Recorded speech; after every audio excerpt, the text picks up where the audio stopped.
안녕하세요. 여러분 고다주입니다. 살다 보면 어떻게 저런 인간이 다 있지?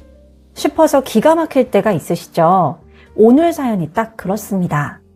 15년 전 등골을 다 빼먹고 도망쳤던 전 남편의 지금의 아내가 주인공의 가게로 찾아와서 빳빳한 5만원권 돈 봉투를 던졌다고 하네요. 이유가 뭐였을까요? 이야기 시작 전 구독 안 누르신 분들은 구독 눌러주시는 거 잊지 마세요. 그럼 오늘의 이야기 시작하겠습니다. 저는 24 나이에 결혼했습니다. 그때는 그 사람이 세상에서 제일 가는 든든한 사람인 줄 알았죠. 작은 원단 납품 일을 하겠다고 큰소리치던 남자였는데 결혼하고 보니 현실 감각이라곤 하나도 없더라고요. 사업이라고 벌인 일마다 자꾸 빚만 늘어났습니다. 여기서 돈 빌려서 저기서 막고 저기서 빌려서 여기서 막고 하는 시기였죠. 결혼하고 2년쯤 지났을 때 사채까지 손을 댔다는 걸 알고 정말 눈앞이 캄캄했던 기억이 나요. 어느 날 낯선 사람들이 신혼집 앞까지 찾아와서 문을 두들기는데 그때 처음으로 우리가 정말 큰일 났구나 싶었습니다. 그날 이후로 저는 낮에 하던 일에 저녁 일까지 하나 더 얹었어요. 신혼 초에 꿈꿨던 소소한 살림살이는 다 접어두고 그냥 하루하루 빚을 얼마나 갚았는지만 계산하면서 살았습니다. 저는 그때부터 정말 억척스럽게 20대와 30대를 버텨냈습니다. 낮에는 식당에서 홀서빙을 하고 저녁엔 다른 식당 주방에 들어가서 설거지에 불판 닦는 일까지 도맡아 있어요. 손톱 밑이 늘 시커멓게 물들어 있었고 겨울엔 손등이 갈라져서 밴드를 붙이고 다녔습니다. 남들이 꺼리는 험한 주방 일도 마다하지 않았어요. 남편 기죽이지 않겠다는 마음 하나로 겨울 내내 낡은 패딩 하나로 버텼습니다. 옷 한 벌 새로 사는 게 그렇게 사치스럽게 느껴지던 시절이었어요. 한 번은 겨울에 식당 주방에서 뜨거운 국물을 옮기다가 손등이 데인 적이 있었어요. 물집이 잡히고 진물이 나는데도 붕대만 감고 다음날 또 출근했습니다. 하루라도 쉬면 그만큼 돈을 못 버니까요. 그때 같이 일하던 이모님이 저를 보면서 그렇게 몸 상해가며 벌어봤자 남편이 알아주기나 하겠냐고 하신 말씀이 지금도 가끔 기억이 납니다. 그땐 그냥 웃어넘겼는데 지나고 보니 그 말이 딱 맞더라고요. 그 이모님은 저보다 10살쯤 많으셨는데 저를 꼭 친동생처럼 챙겨주셨어요. 힘든 날엔 몰래 반찬을 싸주시기도 하고 남편 흉을 볼 때마다 여자가 너무 참으면 안 된다고 저 자신부터 챙기라고 다독여주셨습니다. 지금 생각해보면 그때 그 이모님 말씀이 제가 나중에 혼자서도 일어설 수 있는 힘이 됐던 것 같아요. 그렇게 제 피와 땀으로 그 지긋지긋했던 빚을 거의 다 갚아줬습니다. 밑빠진 독에 물 붓는 기분이었지만 어떻게든 청산해줬고 마침내 그 사람 작은 납품 공장이 거래처를 하나둘 뚫으면서 이제 좀 숨통이 트이나 싶은 순간이 찾아왔어요. 따뜻한 밥 한 끼 마음 편히 먹고 마트 가서 가격표 안 보고 과일 한번 담아보나 싶었던 그 순간에 사람 마음이라는 게 참 간사하더라고요. 사업이 조금 안정궤도에 오르자마자 전 남편은 저를 보는 눈빛부터 달라졌습니다. 퇴근하고 돌아오면 인사도 안 하고 방으로 들어가고 제 손에서 반찬 냄새가 난다며 각방을 쓰자고 했어요. 처음엔 일이 힘들어서 예민한가 보다 했는데 알고 보니 다른 이유가 있었습니다. 자기 회사의 원단을 대주던 공장 사장 딸, 그러니까 지금 저를 찾아와 돈 봉투를 던진 바로 그 여자와 눈이 맞았던 거예요. 그 사실을 알게 된 날 저는 정말 다리에 힘이 풀려서 그 자리에 주저앉았습니다. 우연히 그 사람 핸드폰에 찍힌 메시지를 본 게 시작이었어요. 설거지를 하다가 식탁 위에 올려둔 휴대폰 화면에 낯선 이름으로 온 메시지 알림이 뜬 걸 무심코 봤는데 오늘 저녁에 보자는 보고 싶었다는 내용이더라고요. 처음엔 설마 하는 마음으로 아니길 바랬는데 며칠 뒤 미행하듯 따라가 본 카페에서 두 사람이 다정하게 마주 앉아 있는 걸 직접 눈으로 확인하고 나서는 더 이상 부정할 수가 없었습니다. 창밖에서 그 모습을 지켜보는데 다리가 후들거려서 한참을 그 자리에 서 있어야 했어요. 카페 유리창 너머로 두 사람이 마주 앉아 웃고 있는 모습을 보는데 이상하게도 눈물조차 나지 않더라고요. 그냥 머릿속이 하얗게 되면서 아무 생각도 안 났습니다. 저는 그 자리에서 한참을 서 있다가 결국 아무 말도 못하고 발길을 돌렸습니다. 집에 돌아와서 따져 물었더니 그 사람은 오히려 저한테 화를 냈습니다. 자기가 얼마나 답답하게 살았는지 아느냐고. 저랑 있으면 숨이 막힌다고 쏘아붙이더라고요. 10년 가까이 제 모든 걸 갈아 넣어서 지켜온 가정이었는데 그 사람은 미안하다는 말 한마디 없이 저더러 나가라고 했어요. 그 순간 제가 지난 10년 동안 쏟아부은 시간이 통째로 부정당하는 기분이었습니다. 통장에 남은 돈은 1,000만 원 남짓이었습니다. 저는 그렇게 헌신했던 낡은 빌라에서 짐가방 2개만 들고 쫓겨나듯 나왔습니다. 그날 밤 찜질방 한 구석에서 뜬 눈으로 밤을 새우며 제가 그동안 뭘 위해 이렇게 아등바등 살았나 하는 생각에 정말 많이 무너졌습니다. 옆에서 곤히 자고 있는 낯선 사람들을 보면서 저만 이렇게 세상에 혼자 남겨진 것 같은 기분이 들더라고요. 천장을 보며 뜬 눈으로 밤을 지새우다가 새벽녘이 되어서 겨우 잠깐 눈을 붙였던 기억이 납니다. 그때는 정말 세상이 끝난 줄로만 알았어요. 며칠은 밥도 잘 안 넘어가고 잠도 잘 안 오더라고요. 친정 부모님께는 차마 이혼했다는 말도 못하고 한동안 숨겼습니다. 명절에 혼자 내려가서 아무 일 없는 척 웃고 있으려니 그게 더 힘들더라고요. 엄마가 사위는 왜 안 왔냐고 물으실 때마다 일이 바빠서 그렇다고 둘러댔어야 했는데 그때마다 마음이 무너지는 것 같았습니다. 결국 반년쯤 지나서야 용기를 내서 사실대로 말씀드렸는데 엄마는 오히려 저를 끌어안고 왜 이제서야 말했냐고 얼마나 힘들었냐고 하시며 함께 울어주셨어요. 그날 엄마 품에서 정말 오랜만에 아이처럼 펑펑 울었던 기억이 납니다. 그때 조금 더 일찍 말씀드릴 걸 하는 후회가 들었습니다. 주변 사람들을 만나는 것도 겁이 나서 한동안 연락도 다 끊고 지냈습니다. 누가 제 사정을 알게 될까봐 이혼했다는 사실이 무슨 낙인처럼 느껴져서요. 그런데 억울해서 이대로 무너지면 정말 지는 거다 싶어서 이를 악물었습니다. 그동안 식당 일을 하면서 어깨너머로 배운 손맛을 살려서 변두리 골목 구석에 아주 작은 반찬가게 자리를 하나 얻었습니다. 보증금도 부족해서 지인한테 조금 빌리고 월세도 겨우 맞춰서 시작한 가게였어요. 매일 새벽 3시에 일어나서 시장에 나갔어요. 그날 제일 좋은 재료를 골라 떼오고 조미료는 최소한으로만 쓰면서 내 아이가 먹는다는 마음으로 정성껏 만들었습니다. 처음엔 하루에 몇 통 팔릴까 말까 했어요. 손님이 없어서 문 닫아놓고 혼자 눈물을 훔친 날도 많았습니다. 가게를 시작하고 첫 1년은 정말 힘들었습니다.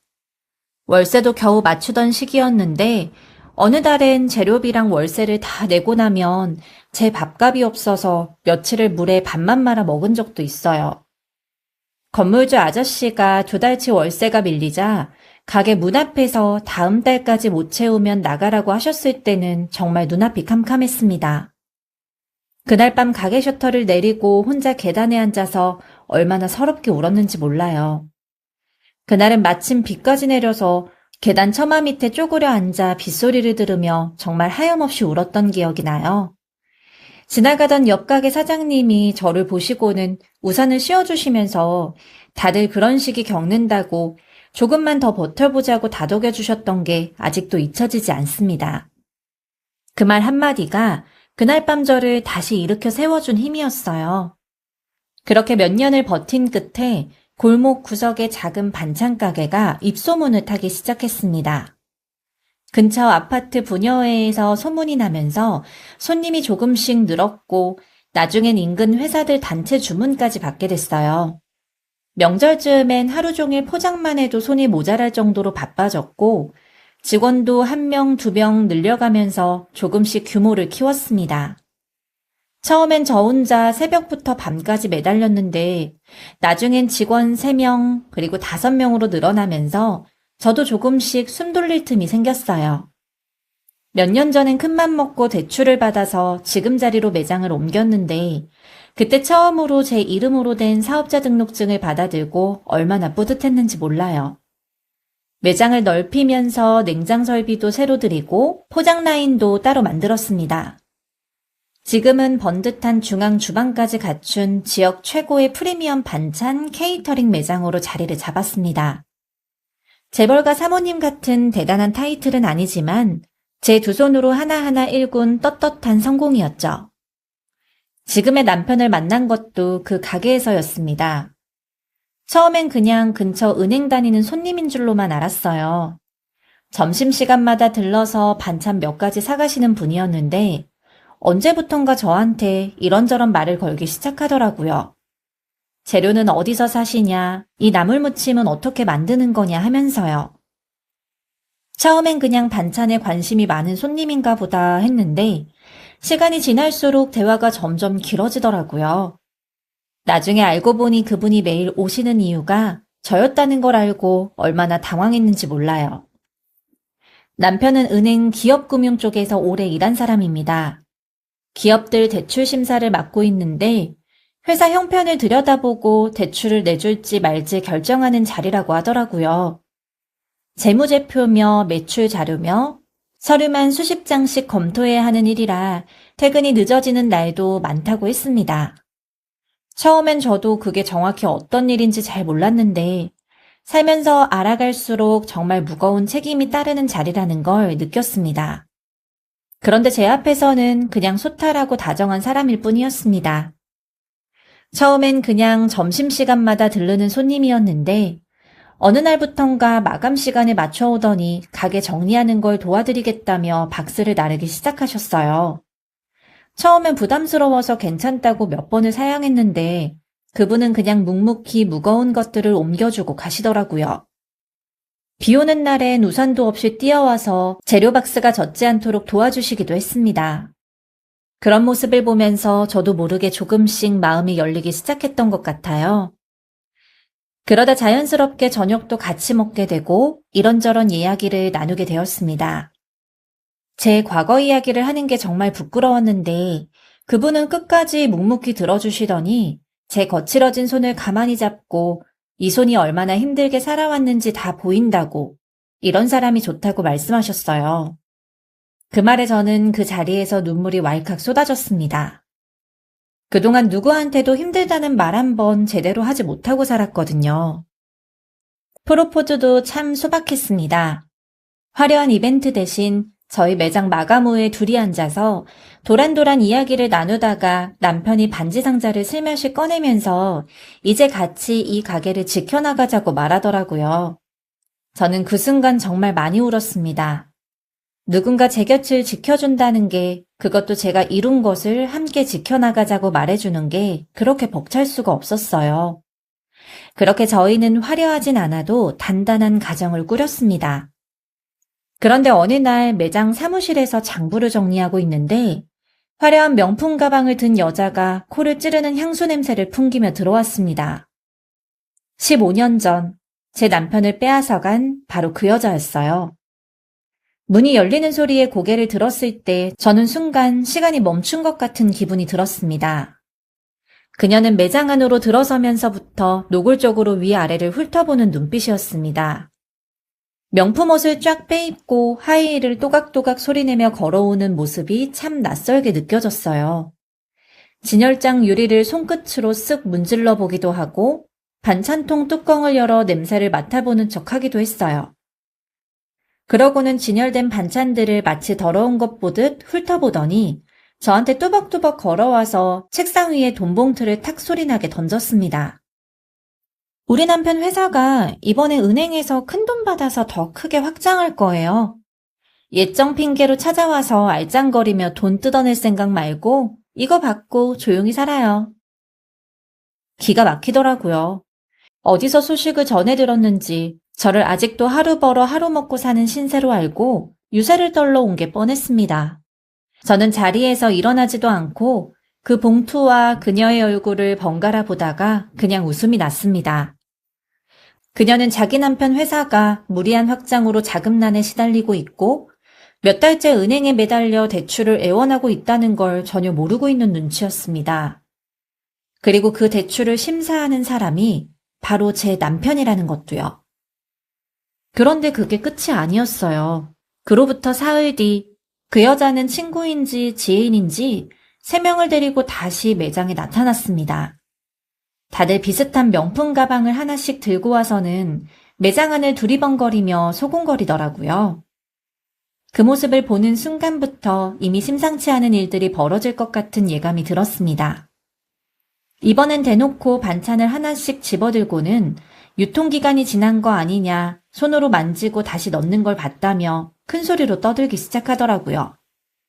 그들이 나가고 난 뒤 저는 진열대를 정리하는 척하면서 한참 동안 마음을 추스러야 했습니다. 그걸로도 모자랐는지 그 여자는 저희 매장 SNS 계정에 익명으로 위생이 더럽다느니 주인이 불친절하다느니 악플을 계속 달았습니다. 단골 손님 한 분이 캡처해서 저한테 알려주셨는데 아이디를 눌러보니 프로필이 낯익은 명품 가방이더라고요. 나중에 알고 보니 그 여자 개인 SNS 사진에 똑같은 가방이 찍혀 있었습니다. 참 유치하다는 생각밖에 안 들었어요. 저는 캡처해둔 것들을 따로 폴더에 모아두기 시작했습니다. 언젠가 쓸 일이 있을 것 같았거든요. 며칠 뒤에는 더 황당한 일도 있었습니다. 매장 근처 상가 사람들한테까지 찾아가서 저 집 반찬 가게가 조만간 문을 닫을 거다. 위생 상태가 엉망이라 구청에 신고할 거라는 헛소문을 흘리고 다녔다는 거예요. 옆 가게 사장님이 저한테 귀뜸해 주셔서 알았습니다. 실제로 며칠 뒤 구청 위생과에서 민원이 들어왔다며 불시 점검을 나온 적도 있었어요. 저는 평소에 워낙 꼼꼼하게 관리해온 터라 아무 문제 없이 넘어갔지만 그 순간엔 정말 심장이 철렁했습니다.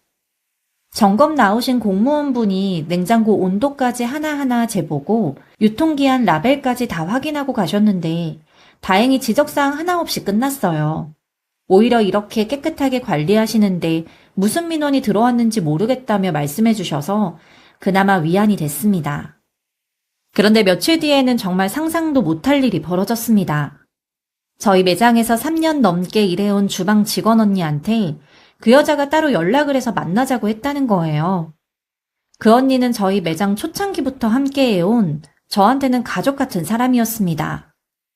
언니가 저한테 와서 이야기해줘서 알게 됐는데 그 여자가 언니를 카페로 불러내서 자기 남편 회사에 자리를 하나 마련해 줄 테니 가게 레시피랑 거래처 정보를 좀 가져다 달라고 제안을 했다더라고요. 심지어 지금 받는 월급의 2배를 주겠다는 말까지 했다고 합니다. 다행히 그 언니는 저랑 오래 일해온 사람이라 그 자리에서 딱 잘라 거절하고 바로 저한테 알려줬습니다. 그 여자 정말 못됐더라고. 욕도 얼마나 하던지 듣기 민망할 정도였어. 옛날에 얼마나 고생하면서 자기가 여기까지 왔는지도 모르면서. 그냥 운 좋게 남자 잘 만난 줄 알고 있더라고. 라며 언니가 전해줬습니다. 그러면서 언니는 그 여자가 명함까지 하나 주면서 언제든 마음이 바뀌면 연락하라고 했다며 그 명함을 저한테 보여줬습니다. 그동안 저 혼자 당하는 건 어떻게든 참을 수 있었는데 제 직원까지 건드리려는 걸 보니 도가 지나치다는 생각이 들더라고요. 저는 그날 밤 정말 많은 생각이 들었습니다. 저는 그날 저녁 퇴근하고 온 남편한테 그동안 있었던 일들을 다 털어놓았어요. 얘기를 하나씩 꺼낼 때마다 그동안 쌓아뒀던 감정이 같이 올라와서 저도 모르게 목소리가 떨렸습니다. 그리고 얼마 전 남편이 한숨 쉬며 보던 그 부실 기업이 바로 전 남편 회사였다는 것도 말했습니다. 남편은 묵묵히 듣기만 하더니 수저를 내려놓고 한참 동안 제 손을 잡아줬어요. 소리를 지르거나 흥분하지도 않았습니다. 그냥 낮은 목소리로 그 회사는 사실 서류만 봐도 상태가 심각해서 어차피 정상적으로는 대출 나가기 힘든 곳이라고. 그런데 제 눈에 피눈물 나게 한 사람들이면 자기도 그냥 넘어가긴 싫다고 하더라고요. 저희는 식탁을 치우고 서재로 갔습니다. 남편이 가방에서 서류 몇 장을 꺼내 보여줬는데 숫자에 밟지 않은 저도 딱 봐도 심각해 보이더라고요. 서류 곳곳에 빨간 펜으로 표시된 부분들이 유독 눈에 띄었습니다. 겉으로는 그럴듯한 중견기업 흉내를 냈지만 실제로는 여기저기서 끌어다 쓴 빚으로 돌려막기를 하고 있는 상태였습니다. 이 회사는 진작 정리됐어야 하는 곳이라고, 대표가 워낙 여기저기 아는 사람들을 동원해서 버티고 있었다고, 이번에도 어디서 소개를 받았는지 자기한테까지 줄을 대려 한다고 남편이 서류를 넘기면서 말했습니다. 그런데 남편이 짚어낸 진짜 문제는 따로 있었어요. 회사가 몇 달째 직원 월급도 밀리고 하청업체 결제도 못하고 있는데 정작 전 남편 개인 명의로는 이상하게 돈이 계속 나가고 있더라는 겁니다. 강남 어딘가 아파트 얘기며 외제차 리스 이야기도 서류 한 귀퉁이에 적혀 있었어요. 남편이 서류를 넘기면서 짚어준 몇몇 항목들을 보니 정말 회사가 어려운 형편이라고는 믿기지 않을 만큼 개인 자산이 늘어나 있더라고요. 그 여자가 늘 들고 다니던 그 명품 가방이며 옷들이 다 어디서 나온 돈인지 그제야 이해가 됐습니다. 저는 그걸 알고 나서 정말 씁쓸한 기분이 들었습니다. 옛날에도 자기 앞가림만 챙기던 사람이었으니까요. 남편은 이거 은행 입장에서도 그냥 넘어갈 수 없는 사안이라고만 짧게 말했습니다. 며칠 후 그 여자가 저희 매장에 또 찾아왔습니다. 이번엔 혼자 왔는데 대뜸 남편이 곧 큰돈이 들어오니 지금이라도 잘 보이는 게 좋을 거라고, 나중에 후회하지 말라고 으름장을 놓더라고요. 저는 그때 정말 실소가 나왔습니다. 자기 남편 회사가 얼마나 위태로운지도 모르면서 큰소리치는 게 참 안쓰럽기까지 하더라고요. 잘 보이는 게 무슨 뜻이냐고 저는 그쪽한테 잘 보일 이유가 하나도 없다고 대받아쳤더니 그 여자는 순간 말문이 막혔는지 눈을 부라리기만 했습니다. 그녀는 자기 말이 안 먹히니까 더 약이 올랐는지 나가면서 진열대에 있던 반찬통을 일부러 툭 쳐서 바닥에 쏟고 가버렸어요. 저는 그날 밤 남편이 퇴근하기를 기다리면서 이번엔 정말 제대로 짚고 넘어가야겠다고 마음을 먹었습니다. 그동안 쌓아왔던 인내심이 그날 완전히 바닥이 났던 것 같아요. 며칠 뒤 전 남편이 대출 상담을 받으러 은행에 찾아왔다는 이야기를 남편한테 전해들었습니다. 회사를 얼마나 잘 키울 건지 침이 마르도록 떠들면서 손목엔 짝퉁인지 진짜인지 모를 시계를 차고 거드름을 피웠다고 하더라고요. 그런데 눈은 계속 불안하게 흔들렸다고요. 심지어 어느 날은 남편한테 따로 연락해서 저녁 식사를 대접하겠다고 제안까지 했다는데 남편은 원칙대로 서류로만 판단하겠다고 정중히 거절했다고 하더라고요. 전 남편이 조금 당황한 눈치였다고 합니다. 그러면서도 포기하지 않고 그 다음 주에는 아예 명절 선물 세트라며 값비싼 홍삼 상자를 들고 은행으로 찾아왔다는데 남편은 그런 거 안 하셔도 서류만 제대로 보내주시면 된다며 그것도 정중히 돌려보냈다고 했습니다. 전 남편은 머쓱해하며 돌아갔다고 하더라고요. 그러는 사이 그 여자는 대출이 곧 나올 거라는 얘기를 어디서 들었는지 더 기고만장해졌습니다. 이번엔 저희 단골 손님 몇 분한테까지 직접 접근해서 저 집 사장이 재혼이라더라, 알고 보니 첫 결혼 실패한 여자라는 식으로 뒷담화를 하고 다녔어요. 단골 손님 한 분이 오셔서 이상한 여자가 사장님 이야기를 하고 다닌다던데 괜찮으시냐고 물어보셔서 알게 됐습니다. 남편은 그 얘기를 듣고 처음으로 화난 표정을 보였습니다. 그리고 마침내 대출 최종 결정이 나는 날이 다가왔습니다. 남편은 전 남편한테 전화를 걸어서 오늘 최종 서명만 하면 대출이 나간다고 알려줬습니다. 다만 부동산을 갖고 있는 아내분이 공동 보증인으로 같이 와서 서명을 해야 된다고요. 수십억이 오늘 통장에 들어온다는 말에 흥분한 전 남편은 아내를 데리고 당장 은행으로 달려가겠다고 했답니다. 그날 저는 앞치마를 벗어두고 정장으로 갈아입은 뒤 은행으로 향했습니다. 남편이 저한테 같이 가자고 먼저 말해줬거든요. 제가 직접 보는 게 나을 것 같다면서요. 은행 로비에 들어서니 대리석 바닥이 반짝거릴 정도로 깨끗하게 관리되어 있었습니다. 저는 태어나서 이렇게 큰 은행 본점 건물에 들어와 본 게 처음이라 조금 주눅이 들 뻔했는데 데스크에 앉아 계신 직원분이 제 이름을 확인하시더니 정중하게 이쪽으로 안내해드리겠다고 말씀하셔서 오히려 마음이 편해졌습니다. 남편이 미리 이야기를 해뒀는지 그렇게 저를 상담실 근처로 안내해줬어요. 복도를 걸어가는 동안 구두 굽소리가 유난히 크게 울려서 신경이 쓰이더라고요. 걸음을 옮길 때마다 심장이 조금씩 빨리 뛰는 게 느껴졌습니다. 복도 끝에 있는 상담실 문 앞에 거의 다다랐을 때 상담실 안에서 웃음소리가 들리더라고요. 문틈으로 오늘 돈이 들어오면 강남에 받은 건물 가계약부터 하자는 여자의 목소리와 이번에 도와준 사람한테는 뭐라도 하나 챙겨줘야 되겠다는 전 남편 목소리가 새어나왔습니다. 몇 달째 월급을 못 받은 직원들을 생각하니 순간 속이 뒤집히더라고요. 저는 심호흡을 하고 문을 열었습니다. 두 사람은 소파에 편하게 기대앉아 웃고 떠들다가 저를 보고는 순간 얼어붙었어요. 먼저 정신을 차린 건 여자였습니다. 당신이 여기가 어디라고 함부로 들어오냐고 스토커냐고 날카롭게 쏘아붙이더라고요. 전 남편도 넥타이를 풀어헤치며 저를 향해 다가왔습니다. 옛날 같으면 그 기세에 눌려 아무 말도 못했을 텐데 지금의 저는 그렇지 않습니다. 저는 그냥 담담하게 제가 여기까지 온 건 그쪽들 대출이 안 나온다는 얘기를 제일 가까이서 듣고 싶어서라고 말했어요. 전 남편은 어이없다는 듯이 웃으면서 네가 뭔데 내 대출을 막느냐고 자기가 오늘 여기서 수십억 대출을 받는 사람인데 이런 식으로 초를 치면 명예훼손으로 고소할 수 있다며 저를 몰아붙이려고 했습니다. 여자는 아예 로비로 전화를 걸어서 이상한 여자가 들어왔다며 소리를 질렀고요. 저는 여자를 똑바로 보면서 제 직원한테 몰래 연락해서 레시피를 빼돌려달라고 하신 것도 저희 매장에 3번이나 찾아와서 손님들 앞에서 행패를 부리신 것도 구청에 허위 신고를 하신 것도 다 알고 있다며 조곤조곤 짚어줬습니다.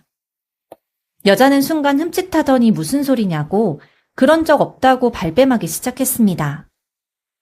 저는 제 직원한테 카페에서 만나자고 하신 날짜와 자리, 그날 입으셨던 옷 색깔까지 다 알고 있다며 차분하게 덧붙였습니다. 제 말에 그 여자의 얼굴이 순식간에 하얗게 질렸습니다. 옆에 있던 전 남편도 처음 듣는 이야기였는지 당신 그런 짓까지 했냐며 여자를 향해 놀란 표정을 지었어요. 여자는 그 순간 뭐라고 변명하려다가 말을 잇지 못하고 입만 벙긋거렸습니다. 그때 상담실 문이 다시 열리면서 남편이 들어왔습니다. 평소 집에서 보던 다정한 얼굴이 아니라 아주 차분하고 단호한 얼굴로 들어왔습니다. 지금 제 아내한테 무슨 말씀이시죠? 전 남편은 순간 당황한 기색을 감추지 못하다가 이내 허리를 굽히며 이 여자가 갑자기 행패를 부려서 자기들도 당황했다고 변명을 늘어놓기 시작했습니다. 남편은 그 손을 무시하고 곧장 제 옆으로 다가와 어깨를 감싸며 말했습니다. 여보, 놀랐지? 굳이 당신이 올 필요까진 없었는데. 여보라는 그 한마디에 전 남편과 여자의 얼굴이 완전히 굳어져 버렸습니다. 자기들 대출을 손에 쥔 사람이 방금 전까지 자기들이 무시하던 그 반찬가게 여자의 남편이라는 사실을 받아들이기 힘든 눈치였어요. 몇 초간 정적이 흘렀습니다. 상담실 안에 있던 사람들 모두 숨소리조차 내지 못할 만큼 무거운 침묵이었어요. 여자는 다리에 힘이 풀렸는지 테이블을 짚었고 전 남편은 숨을 헐떡거리며 뒷걸음질 쳤습니다. 남편은 담담하게 하지만 단호하게 말했습니다. 회사 상태 보니까 이번 대출은 어렵겠습니다. 직원 월급도 몇 달째 밀려있던데 그 와중에 개인 명의로는 자산이 계속 늘어나고 있고요. 오늘 서명은 어떤 걸로 하시죠? 그 말 한마디에 전 남편 얼굴이 창백해졌습니다. 오늘 서명만 하면 돈이 들어온다는 희망에 부풀어 있었을 텐데 그 희망이 순식간에 무너진 거니까요. 전 남편은 다리에 힘이 풀렸는지 그 자리에 주저앉아 버렸습니다. 옛날에 저를 그렇게 벌레 보듯 짓밟던 사람이 지금은 제 발 밑에서 벌벌 떠는 걸 보니 마음 한구석이 묘하더라고요. 그는 체면이고 뭐고 다 내려놓고 남편 바지가랑이를 붙잡으며 사정하기 시작했습니다. 정말 이거 아니면 끝이라고 직원들도 있고 애들도 있으니 한 번만 다시 생각해달라고 애원하는 그 모습은 조금 전까지 명함을 꺼내며 아는 사람 이야기를 늘어놓던 당당한 모습과는 완전히 다른 사람 같았습니다. 그런데 그 순간 정말 놀라울 일이 벌어졌습니다. 전 남편이 갑자기 고개를 돌려서 옆에 있는 여자를 향해 손가락질하기 시작한 거예요. 저 사람이 자꾸 아파트 사달라, 차 바꿔달라, 그래서 무리하게 확장한 거예요. 저는 원래 이렇게까지 할 생각은 없었어요. 방금 전까지 강남 건물 얘기하며 웃던 여자는 순간 얼굴이 하얗게 질렸습니다. 자기가 그렇게 믿고 따르던 남편이 위기의 순간에 곧바로 자신한테 책임을 떠넘기는 모습을 본 거니까요. 여자는 그 말에 충격을 받은 듯 잠시 멍하니 서 있더니 이내 소리를 지르며 전 남편한테 달려들었습니다. 구두로 정강이를 걷어차고 머리채를 잡아당기면서 네가 나를 꼬들겨서 이렇게 만들어 놓고 이제 와서 뒤집어 씌우냐며 악을 썼어요. 회사 자산을 자기 명의로 돌려놓는 게 안전하다고, 세금도 그게 유리하다고 먼저 말한 게 누구였냐며 따져 물었고, 전 남편도 지지 않고 그때 좋다고 그 아파트에서 살지 않았냐며 맞받아쳤습니다. 두 사람은 상담실 바닥에서 서로 머리채를 잡고 뒹굴기 시작했습니다. 조금 전까지만 해도 세상 다 가진 것처럼 웃던 사람들이 저러고 있는 걸 보니 정말 허무하다는 생각밖에 안 들더라고요. 저는 남편 손을 한번 꽉 잡고 두 사람을 향해 천천히 다가갔습니다. 그리고 마지막으로 딱 한마디만 했어요. 15년 전에 당신 나한테서 가난한 냄새가 난다고 그랬죠? 근데 지금 이 방에서는 당신들 욕심 냄새가 너무 진동해서 제가 다 역겹네요. 그 말에 전 남편은 아무 대꾸도 하지 못하고 고개를 푹 숙였습니다. 여자도 머리가 산발이 된 채 바닥에 주저앉아 눈물만 흘리고 있었어요. 방금 전까지 저한테 명예훼손으로 고소하겠다고 큰소리치던 사람들이 저러고 있으니 정말 허무하기 짝이 없더라고요. 잠시 후 은행 직원분들이 들어와서 두 사람을 정리해 주셨습니다. 두 사람은 부축을 받으며 상담실 밖으로 나갔는데 로비를 지나가는 내내 다른 손님들이 다 쳐다볼 정도로 온 매무새가 엉망이었습니다. 남편이 제 손을 꼭 잡아주면서 잘했다고 수고했다고 말해줬을 때 그제서야 15년 묵은 채증이 내려가는 기분이었습니다. 은행 건물을 나서는데 하늘이 유난히 맑았던 게 아직도 기억나요. 그날 이후로 저는 그 사람들 소식을 굳이 찾아보지 않았습니다. 다만 건너 들리는 이야기로는 전 남편 회사는 결국 그 대출 없이는 버티지 못하고 얼마 안가 문을 닫았다고 하더라고요. 직원들 월급도 밀린 채 흐지부지 정리가 됐다는 이야기도 있었습니다. 여자는 남편 회사가 망하자마자 이혼 이야기를 꺼냈다고 하더라고요. 그렇게 자랑하던 강남 아파트도 정리했다는 얘기가 들렸습니다. 얼마 전에는 저희 매장 예전 단골분이셨던 분이 우연히 그 여자를 어디서 봤다고 하시더라고요. 어느 마트 계산대에서 일을 하고 있다는 걸 봤다고. 예전 그 도도하던 모습은 온데간데 없이 정말 초췌해 보이더라는 얘기였습니다. 저는 그 이야기를 끝으로 더 이상 그 사람들 얘기는 궁금해하지 않기로 했습니다.